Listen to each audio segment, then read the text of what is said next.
Okay, I think we'll get started. Hello, everybody, and welcome. This is Boston Conservatory of Berklee's Faculty Spotlight featuring Jonathan Bailey Holland, Chair of Composition, Core Studies, and Contemporary Music, and Marti Epstein, Professor of Composition. Today, you don't see me right now, but my name is Zach Soms. I'm one of the admissions representatives in the Office of Admissions. I represent the instrumental music and composition areas. So we're so glad you could join us today. I'm just going to cover a few housekeeping items and we'll get started with the show. So one thing to note, tonight's show is being recorded. So later on, if you have to leave, anything like that, no worries. This will be up later on our virtual events page. You can check it out then. So no worries if you have to dip out, be able to watch it later.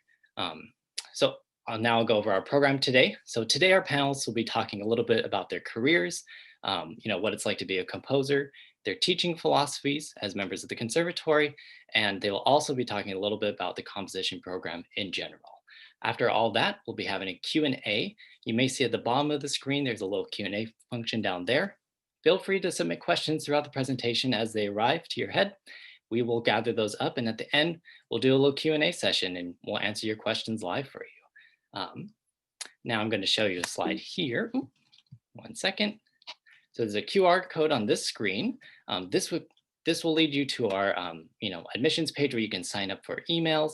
You can also download stuff like our view book, which is a great overview of our school and what it's like to apply and audition. So I highly recommend, if you have your cell phone out next to you, take out your camera app, scan that. That gets you in the loop, gets you all signed up for any kind of updates with us as well. So very much encourage you, scan that. Feel free to follow along as we go through the presentation today. Other than that, I think we're just about ready to go. So before our program formally starts, I'm going to hand it over to our Dean of Music, Michael Shin, and he's going to kick us off today. I'm going to stop sharing screen 1 second here. There we go. All yours, Michael. Thank you, Zachary. As Zachary said, I'm Michael Shin, the Dean of Music here at Boston Conservatory at Berklee, and I want to give you a heartfelt welcome and thank you for joining us here tonight. Tonight, I have the enviable task of introducing two fabulous colleagues. But before I do, I wanted to just say a quick word about the conservatory and what we hold near and dear to our hearts here. We oftentimes refer to ourselves as a very contemporary conservatory. Boston Conservatory really focuses on contemporary music and composition in a way that I think is unrivaled among conservatories across the country. We have a robust composition program. We have bi-weekly composer recital series. We have a composer's orchestra, and we even have a graduate program called the CCMP program, the Classical Contemporary Music Program, that focuses on just performing new music and commissioning. So here at the conservatory, this is something that is very important to us, and I'm thrilled to have all of you join us here tonight to have to listen to two fantastic faculty members and chairs here at the conservatory. And before I do, I want to hand that over to our wonderful Jonathan Bailey Holland, who has a big task here at the conservatory. He is the chair of composition, contemporary music, and core studies, oversees quite a lot of what we do. And he is a fantastic composer who is getting performed everywhere, just like our colleague Marti Epstein is as well. And to share a personal anecdote, we're here in this pandemic situation where we're doing this virtually. One of the saddest things for me back in March was when we were just planning to do a performance of an opera by Marti at the Kennedy Center. I think it was in late March. We were planning the details of it, Rumpelstiltskin, which is a fantastic opera that she wrote. So hopefully, Marti, will get to be able to reboot that sometime in the near future and get that performance going. So I know you're all in for a great event tonight, and I'm thrilled to hand it over now to Jonathan and Marti. Welcome, colleagues. Happy to have you here with us. Thank you. Thank you. And welcome to all the attendees this evening. Excited to have you all here and to talk about the program and how we feel about the program and all of that. I wonder if, I don't know, maybe Marti, I'll turn it over to you to maybe do some introductions of yourself and your background and all of that. Okay. So first of all, I have been at Boston Conservatory since 2007, but I've been at Berklee College of Music since 1991. So I'm sort of a long hauler, I guess you could say, at Berklee.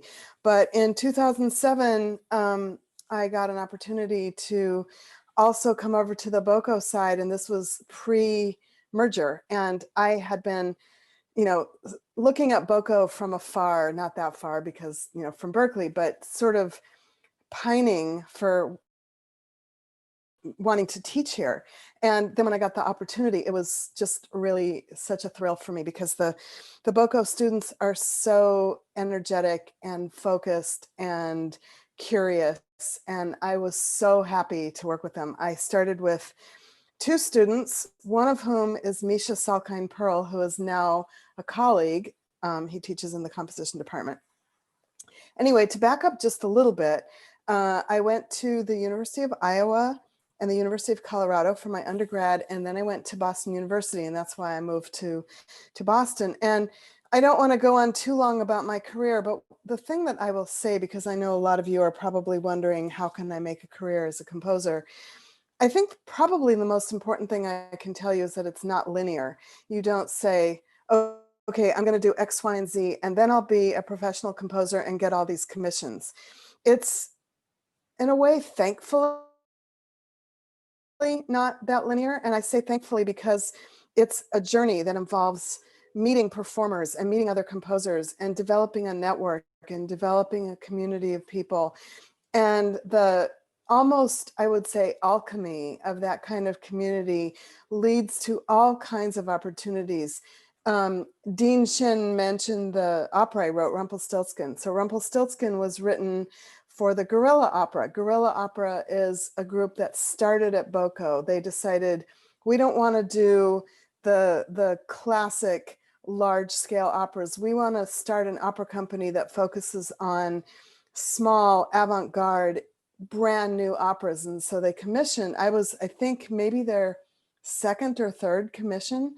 And that wouldn't have happened had I not developed this relationship with people at BOCO. I have had my music performed pretty much all over the world.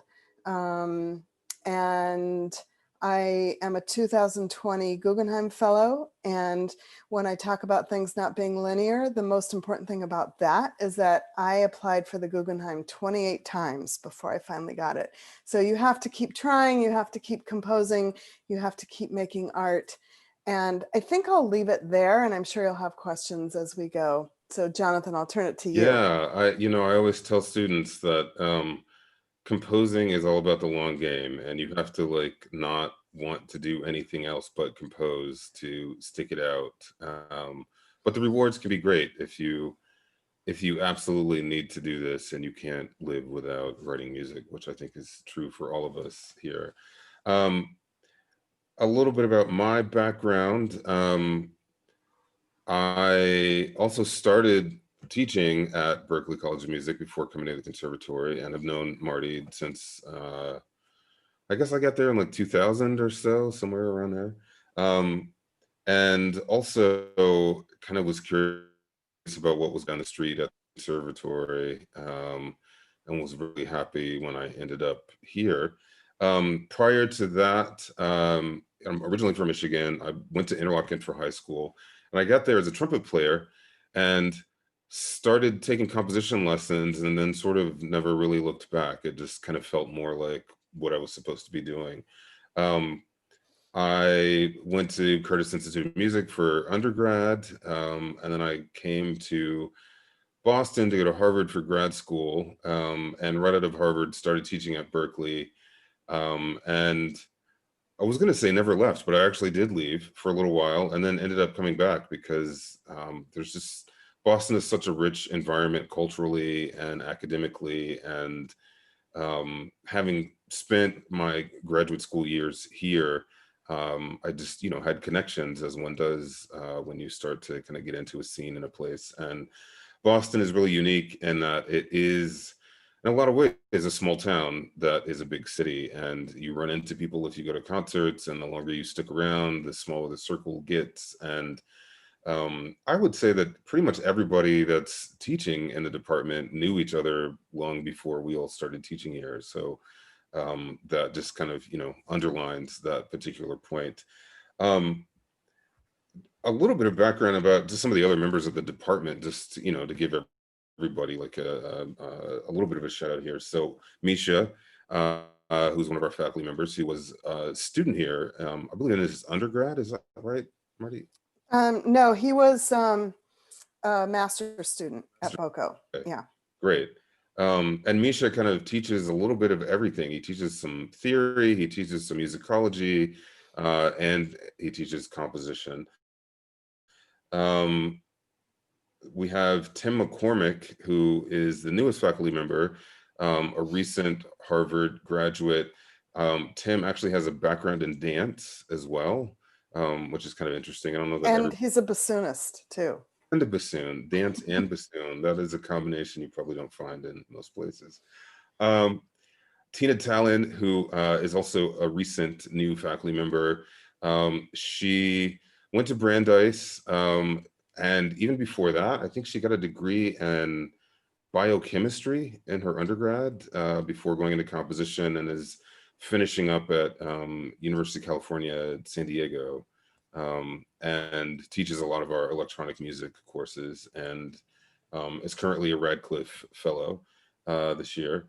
And Eunyoung Lee, who came to us, she was in Chicago before coming here, at University of Chicago, finishing her graduate work, and has had performances all over, and has brought us some really interesting guests. A couple of years ago, she brought Gammon to school, and Gammon plays the Piri, which is sort of a, I guess it's safe to say, antiquated instrument. It's not something that's played by a lot of people, and it's definitely not a normal new music instrument, but the performer Gammon has devoted herself to playing new music for this old instrument.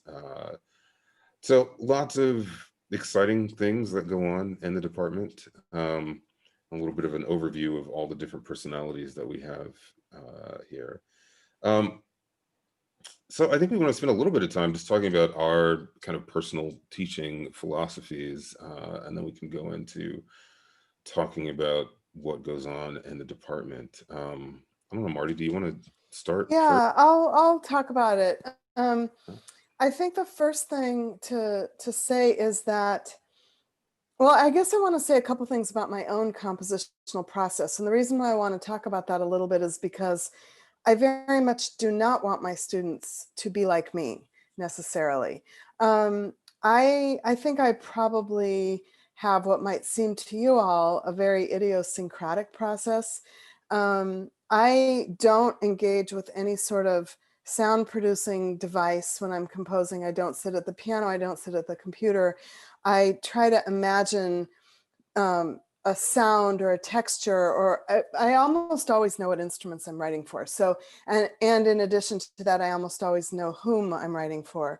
So I just sort of live with that, and I think about it. There's a lot of thinking that goes on, but as I'm thinking about the instruments and the people and the combinations, sounds and textures and shapes start to suggest themselves to me. And I almost always go from that to some sort of picture or map.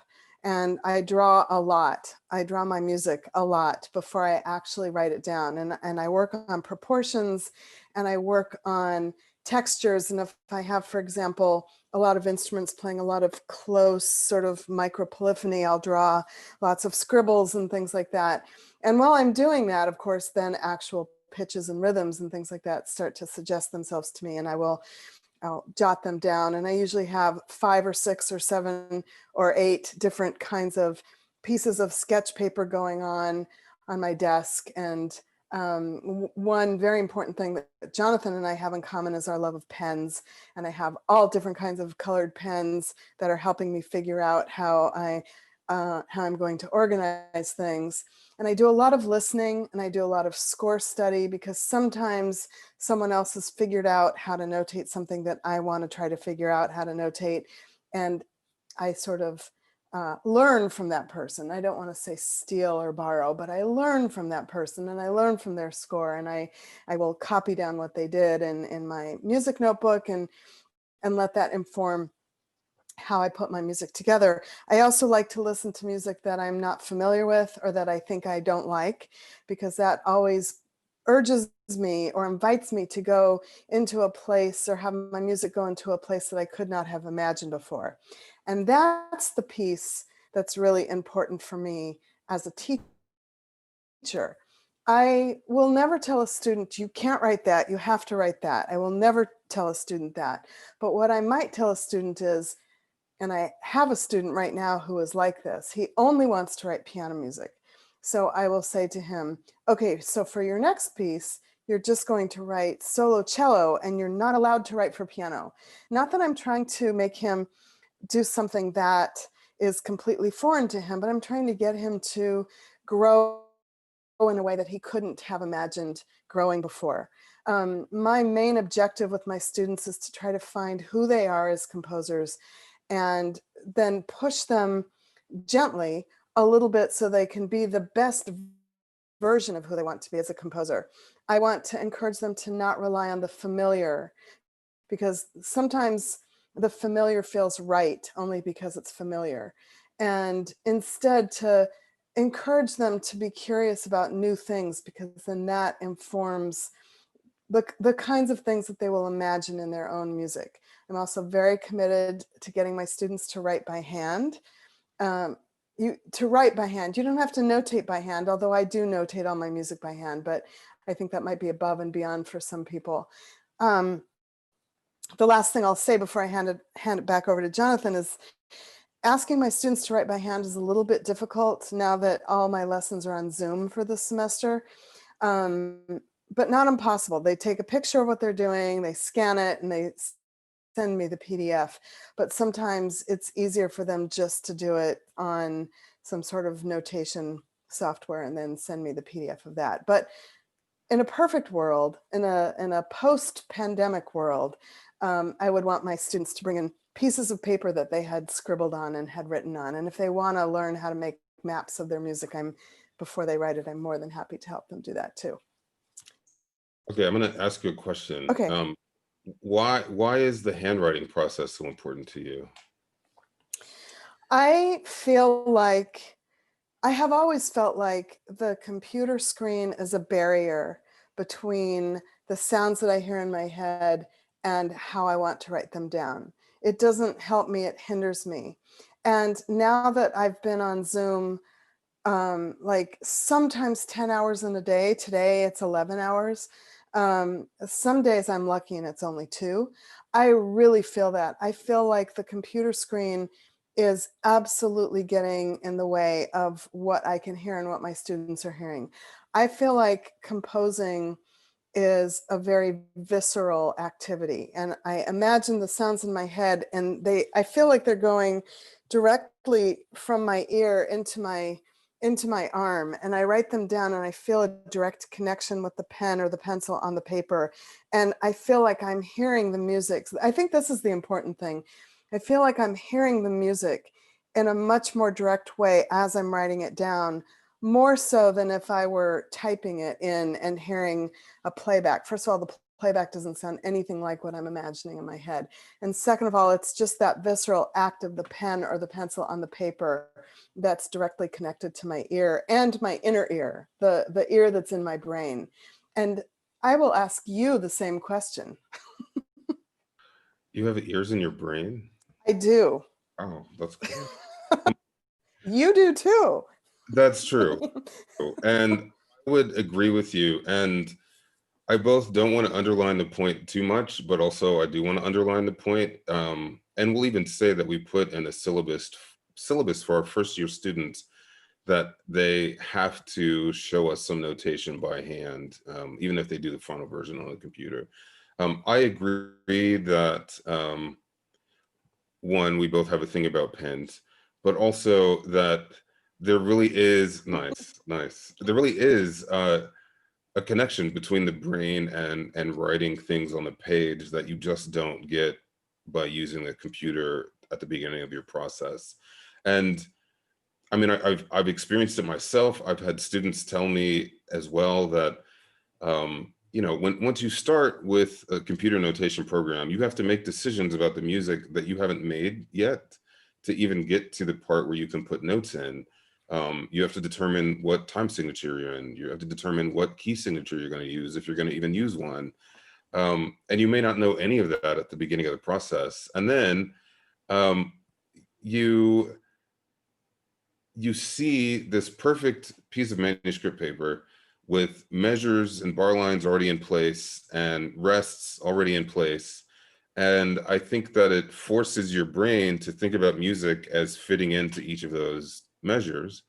Um, and there's also the added fact that when you put it into the computer, it looks great. You could put in horrible music, if such a thing exists, and it looks great once you put it in. And I think you're less likely to decide to edit that idea when you see it in the nice notation that a software program produces for you. So I am totally an advocate of writing by hand. I think that it's a faster way to get material down. You feel less invested in that one particular note when you've written it down by hand. And I absolutely insist that students do it. And I think, you know, some of what we do is insist people, you were just talking about having whoever the student is that only wants to write for piano, write for cello. I think we try really hard to take people where they are and to help them improve at what they want to do.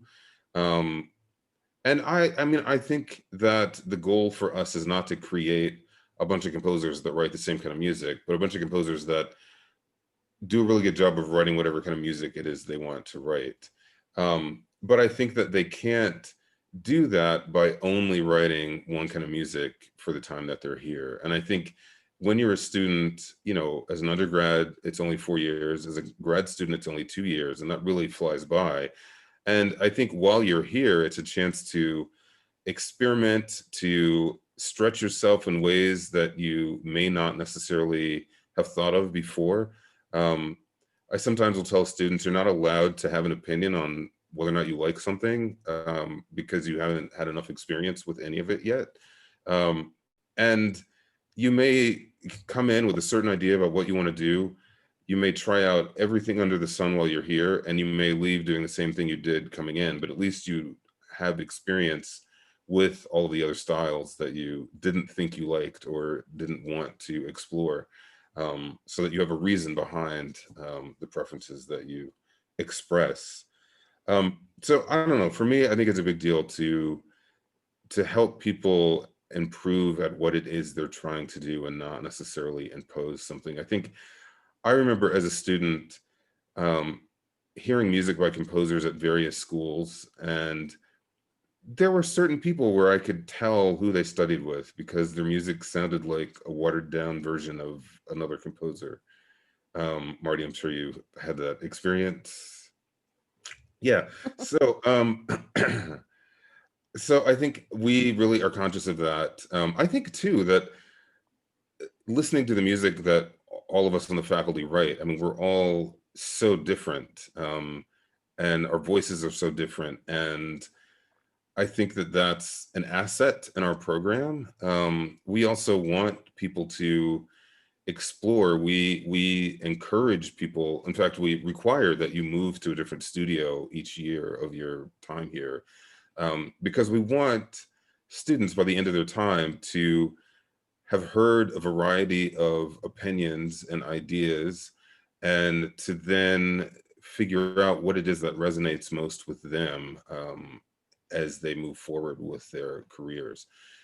So we want you to have that exposure. And I'll talk a bit more about the program in a bit, but one of the things we do is to hold juries each semester. And in the jury, students present whatever they've been working on for the semester, and we all sort of get to weigh in with some commentary on what we see. And it's a great way, since the students move around through different studios each year, it's a great way for all of us to kind of keep up with what each student is doing.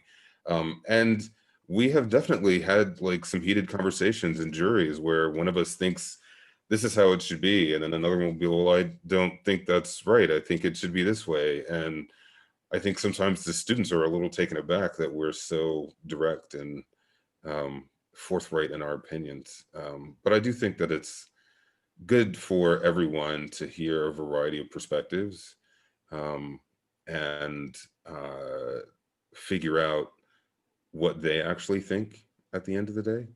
Um, Yeah, and can I add something to that? Please. I feel like we have a very unique department because of that, because the students, an undergraduate will have four of us, as a private teacher, and a grad student has two of us.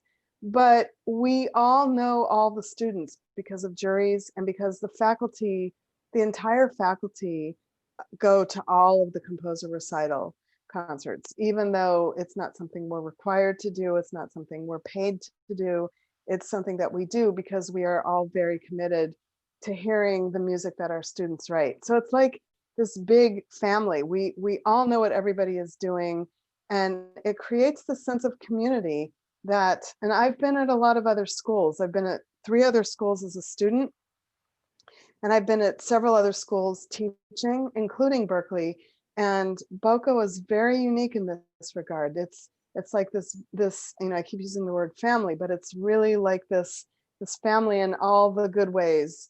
And honestly, it's one of the things that I miss the most about being remote this semester, is because we don't run into composers in the library who are listening to something, and we can't go find out what they're listening to and interact with them. We can't run into someone walking down the street and see what's going on with them. That sort of impromptu interaction with the members of our composer community is something I really, really miss. And I think the students are missing it too. So it's there when we're ready for it to be, when we're ready to come back, it will be there. And it's, I think, one of our strongest features. Yeah, you mentioned listening, and it's made me think about our listening lists that we give to students every semester. And it's anywhere from like 12 to 15 compositions that we ask people to listen to, um, with the idea, again, of just expanding your palette. So in addition to pushing people to maybe write in ways that they maybe haven't done before, we also encourage people to listen. And I think back to when I was a student and I would walk into the music library, and, and there were records on the shelves or CDs and cases, and you could just kind of walk up and glance at something and discover music you had no idea of. And we even had laser discs when I was in college, back in the Stone Age.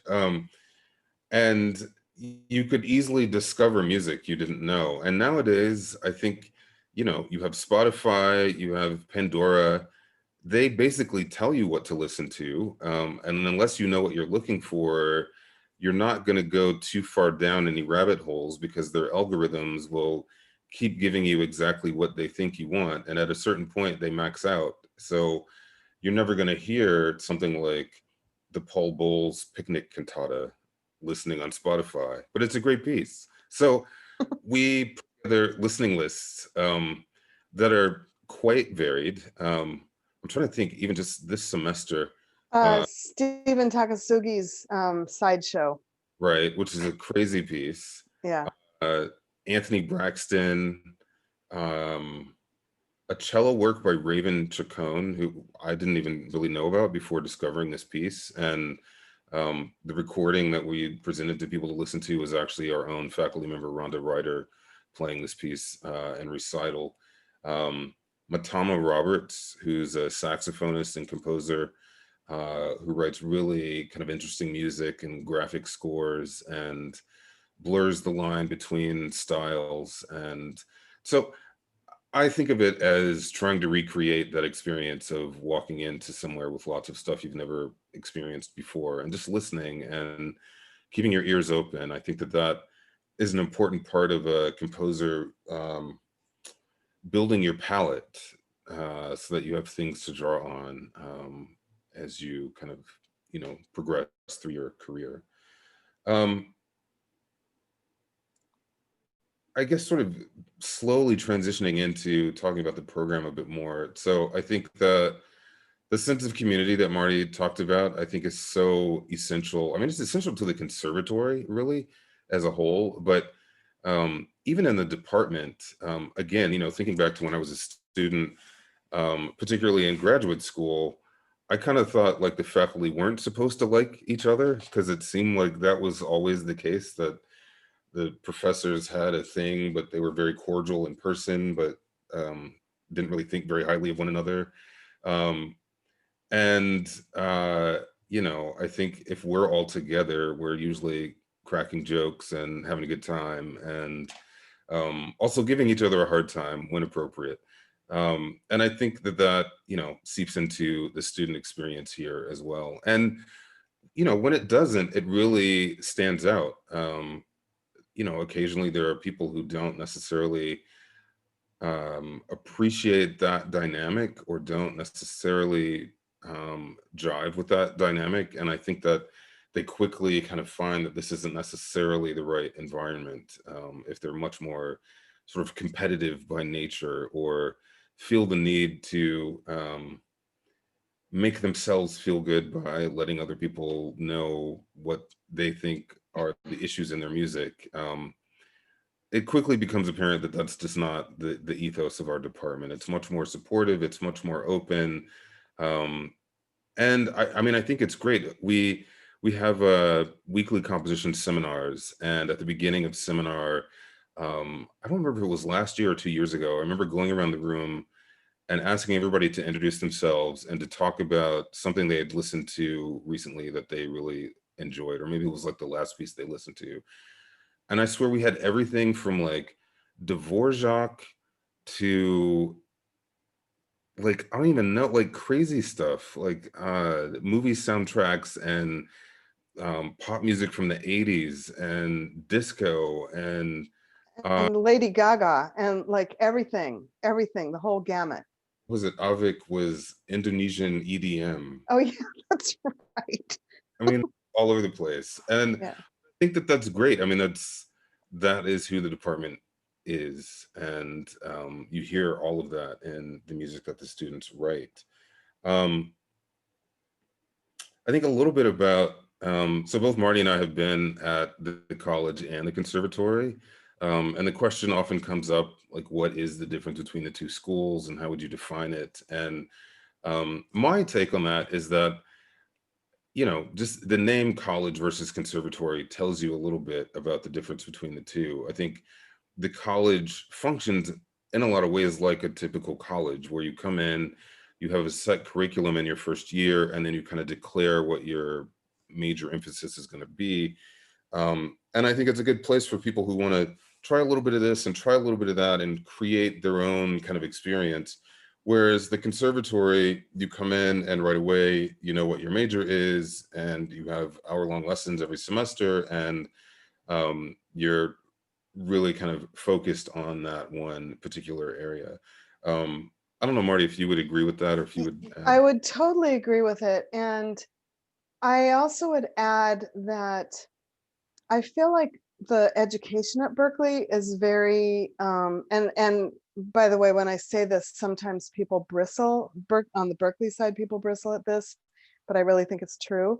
I feel like the education at Berklee is very broad in terms of the musical styles. Like you could do R&B, you can do hip hop, you can do jazz. Obviously, Berklee started as a jazz school. You can do classical, but classical at Berklee is very different than the way it is at the conservatory. And I can talk more about that if people are interested.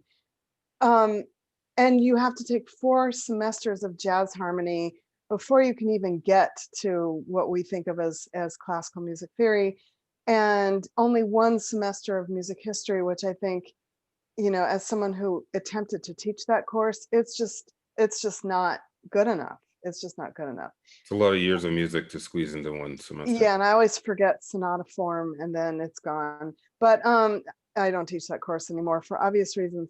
And Berklee is also a really sort of jangly place where everyone's kind of vying for attention, and it's kind of competitive in a way that I have always felt uncomfortable with.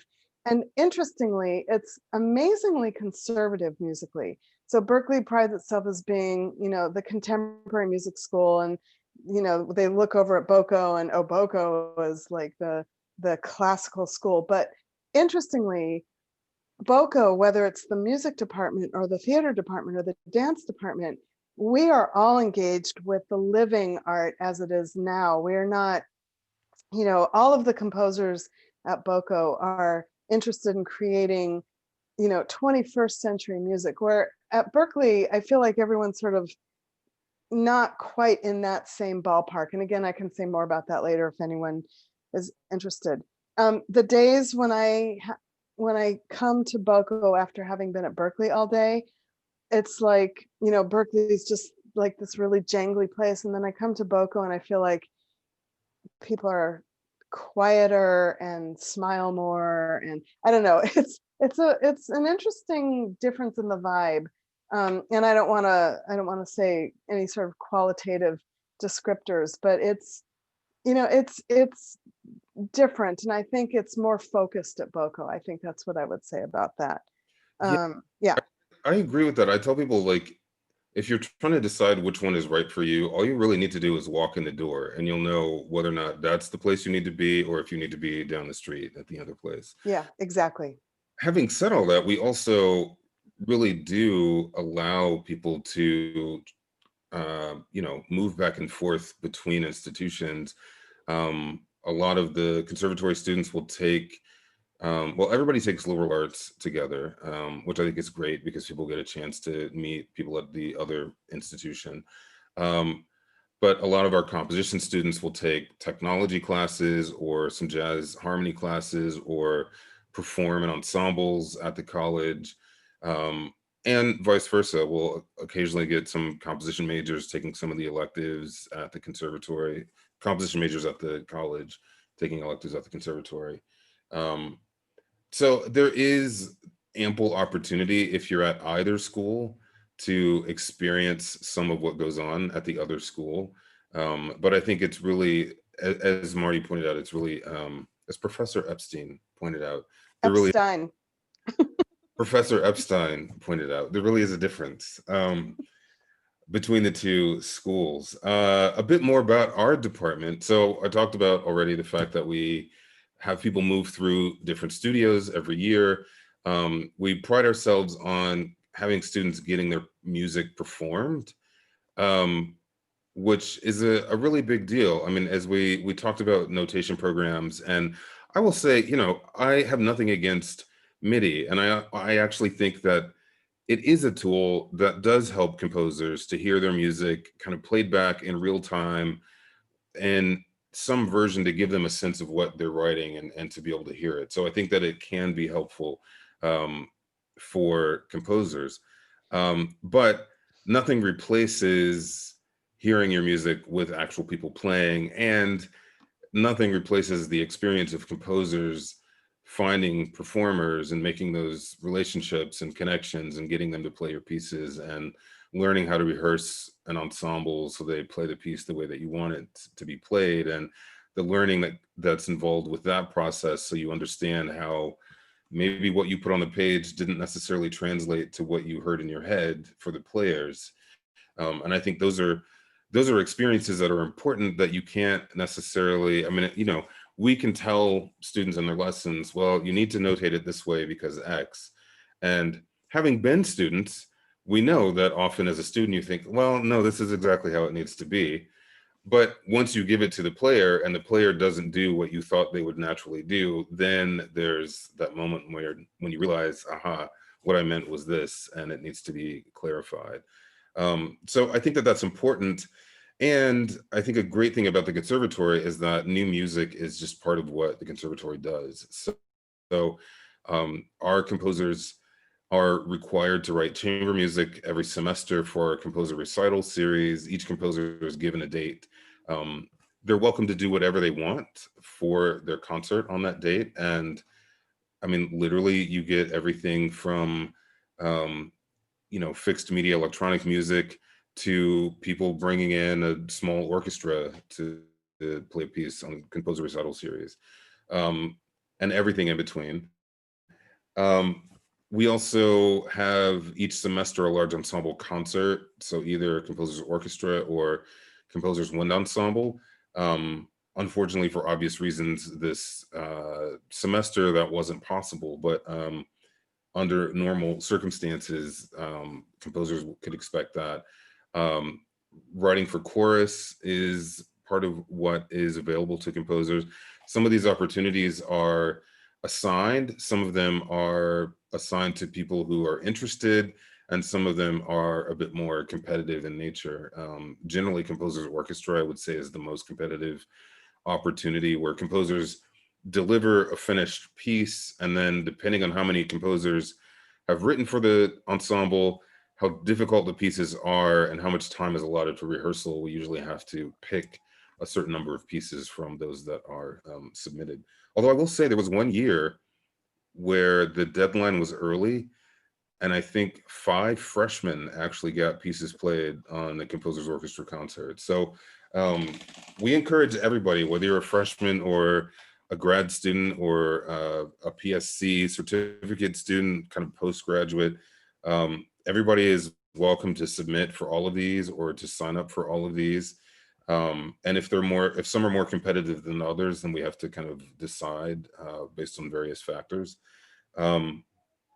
But ample opportunities. We also bring in outside groups, and one of the things we were really excited about for this year was bringing Ensemble Intercontemporain to school to work with both the composers and the contemporary classical music performance program. And given the state of the world, obviously that's not going to happen, but we're looking to push that to next school year. So for all of you who end up here next year, that will be an exciting opportunity to work with and hear and learn from perhaps the preeminent new music ensemble on the planet. So we're really looking forward to that. But we've had all types of groups. The Wet Ink Ensemble came through a couple of years ago as part of their 20th anniversary tour. And we had 2 students that got to write short works for them, and some of our CCMP students got to play on that concert. We've had H2 Saxophone Quartet, which did a great concert a couple of years ago. We've had Transient Canvas, which is a Boston-based group, bass clarinet and marimba, who have single-handedly created an entire repertoire for clarinet and marimba. And I think Marty and I have both probably written several pieces for them. They've played for our students many times. So there are many, many, many opportunities for students to have their pieces played. And no matter how many opportunities we present, students are pretty entrepreneurial, and in their free time will, do things with friends. I think, for instance, Krista Duggan, who's a senior this year, wrote like a 10 or 15 minute work for a friend of hers for her senior dance recital a couple of years ago. There have been numerous students who have written full-blown musicals, like completely orchestrated, did all the rehearsals, the music directing for the shows. We've had Can I add one thing to yeah. this? Or there's this really amazing relationship between the contemporary classical music performance students and the composition students. And last year, our bass student, Jillian Dana, put together a concert of pieces she commissioned. So she didn't pay her classmates cash dollars to write these pieces, but she asked them to write pieces that were based on some aspect of space and stars and things like that. And she promised them a performance, and they all, I had a couple students who did it, and they were all completely up for it. And it was one of the most interesting and enjoyable concerts that I had been to. And she just like completely took charge and put it all together. And right now we have this vocal ensemble called the Nightingale Ensemble, which is made up of 3 composer singers, and then a few other singers. And they do concerts of their own works, but they just did this really ambitious and fascinating sort of virtual streaming concert. And all the pieces were written specifically for the platform. And I think I hadn't really seen anything that was done quite that well for this kind of, virtual streaming thing. We have all BOCO students and 3 Boko composers. So there are all these, that's why I said before, it's not linear, because you can't predict what's going to come up. You can't predict what people are going to invent, but something is going to get invented. Absolutely. I don't know, it's always exciting. You kind of never know what's going to happen when you go to a concert at Boko. Just all kind of crazy stuff goes on. I don't know, what else should I say about the program? I mean, I feel like I've covered a lot of the. I wonder if there are any questions, or is it time for questions? Maybe we should jump to questions at this point. I believe Yeah, let's Zach will do it. come back. I'll jump back in. We have a few. Okay. Take that off. Yeah, so we do have some questions. Here's a good one. It's very well written, so I'm going to read it out. It says, hello, and thank you for spending time to make this wonderful and informative session. So it's a 2-part question. Let's see here. So now, let's see. Okay. Yeah, so now, like with everything being remote, how are you making sure to really connect, especially with newer students, and make sure they're feeling kind of a mentor connection in addition to, showing up for class? Especially, like maybe, Marti, you were saying, with this barrier we're all faced with right now. So that's the first part. And then she was also asking about, to what extent do you prioritize the following in your composition studio? Encouraging students to always seek innovation in their writing. So 2 questions there. Marti, do you want to take the first stab at that? Yeah. I will say, in all honesty, I worry a lot about our first year students this year. I worry a lot about how they are, finding their community. So on Monday, I was asked to give a talk to the Berklee Society of Composers, which is a composer club. And I showed up to give my talk, and there was one of our freshmen there. Carmen was there. And I said, oh, Carmen, it's so great to see you. And she said that she heard about the Society of Composers. It's not limited to Berklee students. Boko students are invited. And she said she was really wanting to just like hang out with some composers. And so I thought that was really great. Sometimes when we have seminar, we break out into, or at least we did the first day, we had breakout rooms and we sort of got to know each other a little bit better. I think maybe we could do that more than we do. But I only have one freshman, one first year student, and I'm just trying to check in with him. He's in India right now, so he's physically not even able to interact with people, but he is coming here for spring semester and he's going to live in the dorm. And so I think once spring semester hits and the dorms are open and the students can actually, interact, they're not going to be able to interact the way they did, pre-COVID, but they will be able to interact in a way that they can't right now. And yeah, I don't know if you have anything to add to that. Yeah, I mean, I think I was happy when over the summer we had a Zoom hangout with incoming students. That's right. And I have to say, like, I felt the energy of the incoming students, like they were just sort of craving, coming to the program and having some structure to life again. And some of the things that we've done, I mean, we have once a month a studio class in place of seminar.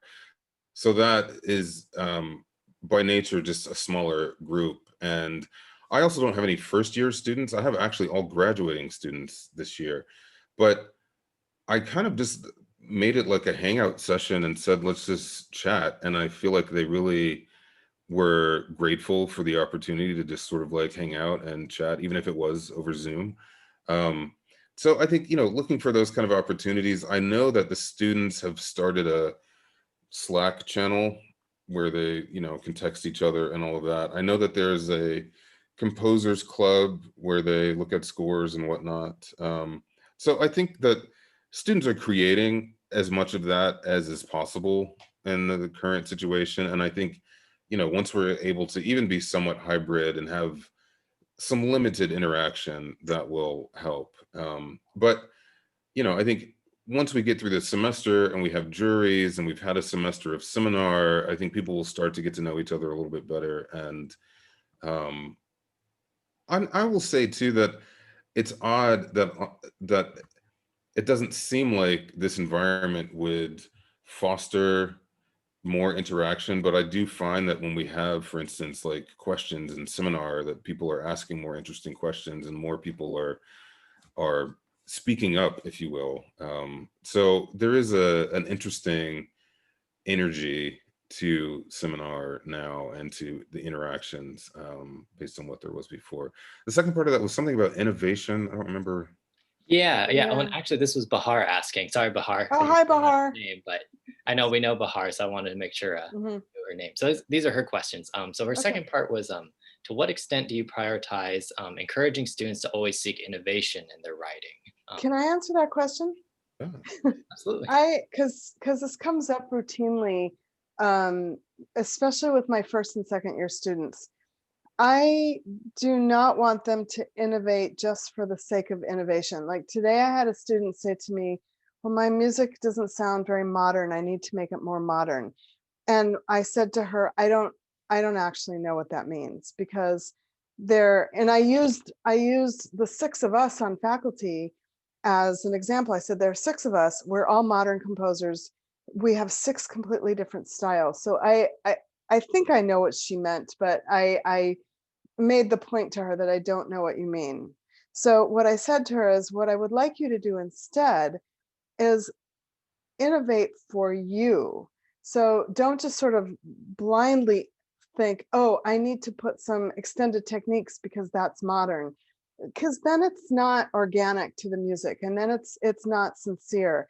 Better is to expose yourself to a lot of different music and see what a lot of composers are doing. And undoubtedly you'll find things that you never heard before, and you'll think, oh, wait, I really like that sound. What is that sound? I want to do that in my music. And that's what I encourage my students to do, to innovate for them, not to just sort of blindly innovate, but to find things in other music. And I don't want to use the word push, but I do sort of encourage them or invite them to be out of their comfort zone a little bit, whether it's the instruments that they write for or the harmonic language that they're writing for, just to try to add layers to what they do, to try to grow. I guess growing is a better way to put it than innovating for me. That's great. I'm just going to add, we have a group that's a virtual ensemble in residence this semester, the ARCS duo, they're a percussion duo. And their initial presentation, they were talking to composers about thinking about instruments they wanted to use. And percussion is basically anything that you can throw or hit or throw together and make noise on. But they were interesting in what they told the composers. They were like, we want you to be able to sing whatever it is you want us to play, and then we'll help you figure out what instrument it is. So I think that kind of underlines what Marty was just talking about, like really being able to hear it and know what the sounds are that you're looking for, as opposed to just finding something cool and making some sound with it for no particular reason. Yeah, it's great. Let's see. So here's a good one. This person is asking, what do you consider the composition department's greatest strength, and are there any areas that you're hoping to strengthen in coming years? I think our greatest strength, it's sort of twofold. One is the diversity of musical styles in our faculty, because that translates to a desire for diversity in musical styles in our or an encouragement of a diversity of musical styles in our students. Jonathan was mentioning before about certain schools where you know who the person studied with because that person wants their students to write just like them. We're not like that. You couldn't tell who studies with who. So I think that's one strength. And honestly, the other strength is our incredible sense of community. It's, as we were talking before, if there's someone who doesn't feel like they want to be part of this very supportive community, it becomes obvious very quickly. The students are very encouraging of each other. The instrumental students and the vocal students are very encouraging of playing student composers' works. It's just a very open and welcoming vibe at the school all the way around. So I think those are twin strengths from my perspective. Yeah, I would say things that we want to continue to improve upon down the road. Two things come to mind. One is um, utilizing technology even more. We do have some technology. We have a lot of students that come in with some know-how and do a lot of electronic music. And my hope is that we can continue to grow that aspect of the program. Um, but also, it's interesting that our contemporary performance program, which is primarily a graduate program, um, the more I dig, the more I find that a lot of those players actually write music too, but they don't really talk about it a lot. And on the flip side, I remember a couple of semesters ago, there was a composer recital series concert where I think half of the performers were actual composition students performing either their own works or other student works. So I would love to really kind of tease that out of the program even more and encourage some cross fertilization and maybe even some blurring of performance and composition and seeing kind of where that leads. One of my current composition students, he's a PSC student, so that's our professional studies certificate. He just got his master's degree in violin performance from the CCMP program, and now he's doing a one-year composition program, and he's doing really, really well. He's writing really interesting music. So Yeah. Yeah, that's super interesting. I mean, that's one way to get your music played, right? Play it. Well, yeah. So I think that's really awesome. I think that's a great step to move with those two programs, especially if they're already overlapping so much. That's super cool. Um, let's see. So Benjamin had a question. So I wonder if maybe this would be something that he could, engage in the merger for. But he was asking, as far as on our side, would y'all say we have a faculty member who does maybe lean a little bit more into composing for, scoring for studio, so like movies, games, commercials? Would you say on our side that's really any of the faculty's area at all, or that would be something probably to check out on the Berklee end? That is totally one of the great things about the merger. We've had numerous students there's in fact one course called um, what is it, like intensive introduction to film scoring. And many of our students will take that as an elective credit. And it's not finalized yet, but I'll just allude to the fact that we are trying to create more opportunities for the conservatory students to dip their feet into the film scoring side of things. So stay tuned. but none of the six of us really do that. I don't think any of us do that. But what I would say to that also is two things. One, I think Berklee is the only school that has an undergraduate program in film scoring, Yeah. which underlines the point that in order to be a good film composer, you need to be a good composer.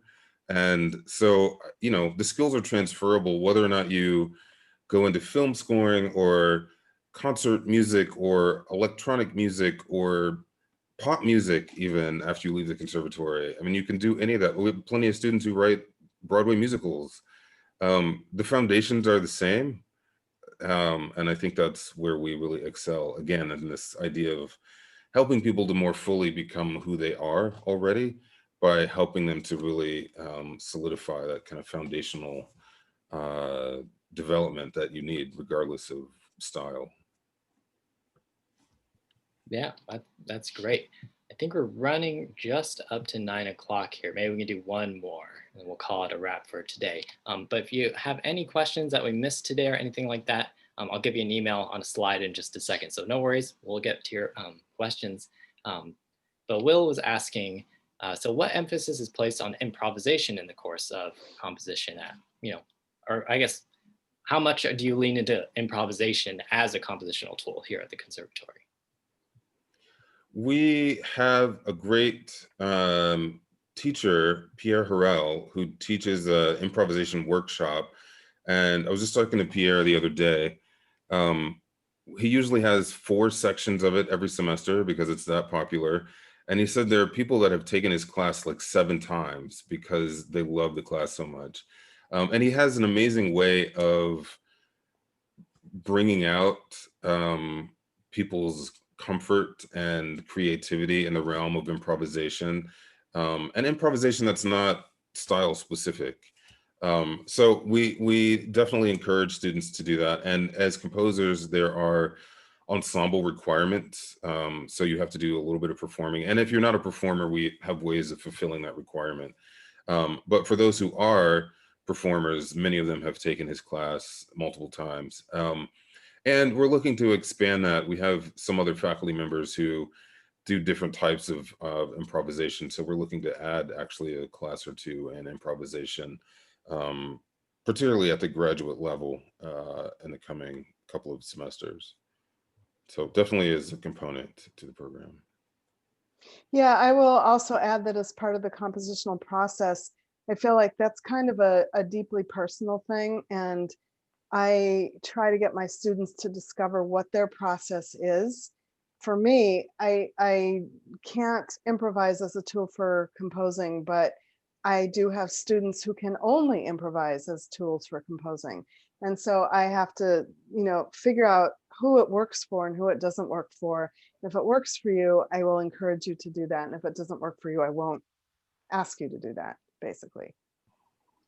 Oh, that's super interesting. It's cool that that might be coming up on the horizon. I know I recently finished a master's at the conservatory. I did French horn performance, but I definitely had friends who took that improv class many times because they just loved it. So certainly that's something you're interested in. I've only heard good things about it, both on this side and as a student at the school. I think that's going to wrap it for today. I'm going to share my screen and just give a couple little shout outs for upcoming events and things like that. But thank you so much today to our panelists and our dean for coming on today. And of course, all of you watching today, whether that be now or later on our website on the recorded version. So thank you, thank you. Give me 1 second here. I'm going to get this screen share going. There we go. So if you scan this one will take you to our virtual events page. That's also where you can find this video later, once it's recorded and uploaded. So I want to shout out a few events similar to this one that are coming up. So Sunday, October 25th, so that'd be this Sunday. So we have our Getting into Berklee series. So this is kind of replacing our open house. So instead of inviting you into our doors, stay in your doors, but you can still come over here to Boston virtually. So this one is our Boston Conservatory at Berklee Music Division Information Session. That's at 11 a.m. Eastern Time. And actually, I believe Misha is going to be on this one. So definitely for y'all in the composition land, come check it out because they will be here to talk a little bit as well. And of course, our dean will be there. So I highly encourage check out this info session. This will be a great overview of what it's like to be a music student in general. Later that day, if you still have burning questions that we don't get into during that Q&A, you can come and hang out with admissions folks like myself at the National Performing Arts College Fair. That'll be at 2 p.m. Eastern Time that day. So again, you have a whole day set up. You can go watch 11 a.m., hang out with us for a little bit, then ask your questions at the college fair. We'd be happy to talk to you some more. And additionally, October 28th, we'll have another faculty spotlight similar to tonight, but this one will actually be with Samuel Solomon and Robert Sheena covering percussion and oboe respectively. So that'll be at 8 p.m. Eastern Time, similar to today's event. So also super interesting perspectives. I think, our faculty really are one of the things we lean into here. We have an amazing set of faculty. So absolutely check it out. It's a great thing to, I think, hear about the school from that side as well. I think, yeah. So of course, if you're interested in coming here, you thought, some of those programs you heard about or groups you might want to work with that we talked about that are on the horizon sound compelling, start your application, berklee.edu/apply. And if you want to take a peek at the school, you don't want to take a flight over here during a pandemic, scan that QR code. You can check out our 360 video. It's actually really cool. Like you can literally turn it around and stuff. So check that out as long as you're not motion sick. But yeah, very much encourage you, turn in your application with us. Again, that's berklee.edu/apply. And we so appreciate you being here this evening with us. And thank you again to all our panelists and Dean Shin. Like I said, I promised you that email. If you have any questions, we missed them tonight, anything like that, we're gonna do our best to reach back out. But you're always welcome to email bcb@berklee.edu. but again, that's just bcb@berkeley.edu. That one goes to admissions representatives like myself and my colleagues. So we will actually be personally responding to you. So anything about the school, to the program, applying, auditioning, any of those kind of things, feel free to just send an email this way. We're happy to answer. So I think that's about it. Thank you. Yeah, that's the last part. So thank you so much, everybody, both in the audience and here on the panel today. I think that's going to wrap it up. So stay safe, stay well, and we'll hope to see you at a future event. Bye, everybody.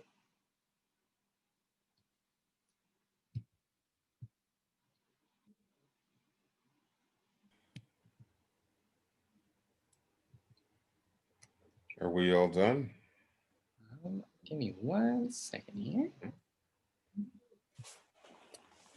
And we'll end it for all. Bye, everybody.